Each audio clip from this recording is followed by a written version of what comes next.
My name is Rachel Sparks, and I'm a lecturer in the Department of Surgical and Interventional Engineering at King's College London. Normally, what I do is develop computer programs to help analyze medical images for patients who are going to be undergoing neurosurgery. And this information is used to help neurosurgeons figure out how to safely and effectively do these procedures. Typically, the patients I'm working with are patients with epilepsy.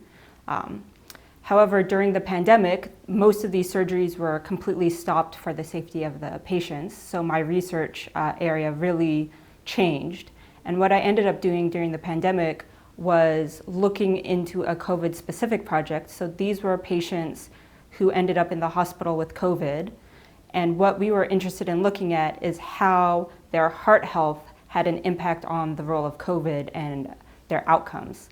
And specifically what we were looking at was there's a thin layer of fat around the heart called pericardial fat that if you have more fat than normal, you will tend to have a more inflammatory response. And so what we found in general was patients who had a higher volume of fat around the heart tended to have worse COVID outcomes. So they tended to be hospitalized for longer and ended up in the ITU compared to patients with healthier hearts or less fat around the heart.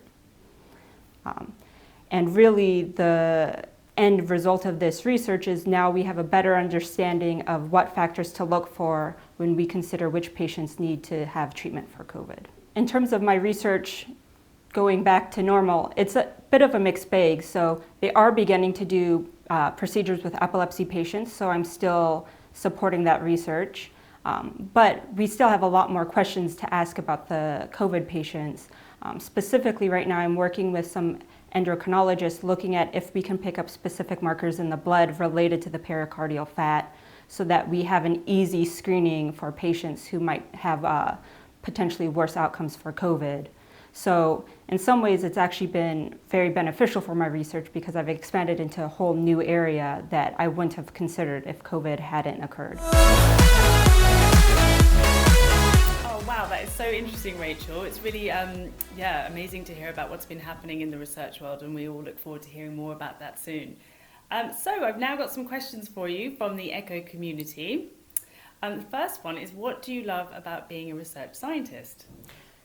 So one of the things I love most about being a research scientist is I get to meet all sorts of experts in their field, sit down and have a conversation with them about what they find challenging or difficult to do, and then come up with a unique solution, typically using computer software because that's my specialty, that can help them, essentially deal with parts of their job they find difficult or challenging.